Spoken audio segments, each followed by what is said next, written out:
ರಾಜ್ಯಪಾಲರಿಗೂ ವರ್ಗಾವಣೆ ವಿಚಾರದಲ್ಲಿ ಸರ್ ನಿಮಗೆ ಅದರ ಇದನ್ನ ಅರ್ಥ ಮಾಡ್ಕೊಳ್ಳಿದೆ.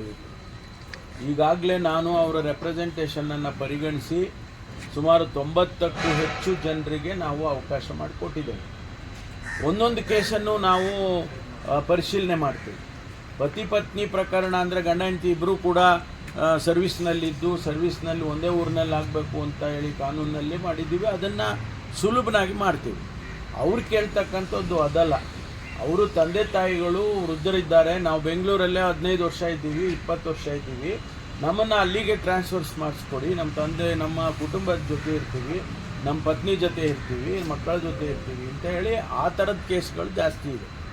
ಗಂಡ ಹೆಂಡತಿ ಇಬ್ಬರೂ ಕೂಡ ಸರ್ಕಾರಿ ನೌಕರಿಯಲ್ಲಿದ್ದಾರೆ, ಅವ್ರನ್ನ ಒಂದೇ ಊರಿಗೆ ಹಾಕಬೇಕು ಅನ್ನೋದನ್ನು ಅದರಲ್ಲಿ ಯಾವುದೇ ತೊಂದರೆ ಇಲ್ಲದೆ ನಾವು ಮಾಡಿಕೊಡ್ತೀವಿ, ಮಾಡ್ತಾಯಿದ್ವಿ. 90 ಕೇಸಸ್ ಆಗಲೇ ಈಗ ಇಶ್ಯೂ ಮಾಡಿದ್ದೀವಿ, ಅವರೆಲ್ಲವೂ ರಿಪೋರ್ಟ್ ಮಾಡ್ಕೊಂಡಿದ್ದಾರೆ. ಇದು ಪ್ರಾಸೆಸ್ ಕಂಟಿನ್ಯೂಸ್ ಆಗಿ ನಡೀತಾ ಇರುತ್ತೆ.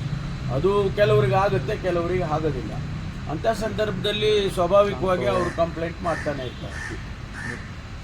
ನೆಕ್ಸ್ಟ್ ಪರಮೇಶ್ವರ್ ಅವರು ಮುಖ್ಯಮಂತ್ರಿ ಆಗ್ತಾರೆ ಅಂತ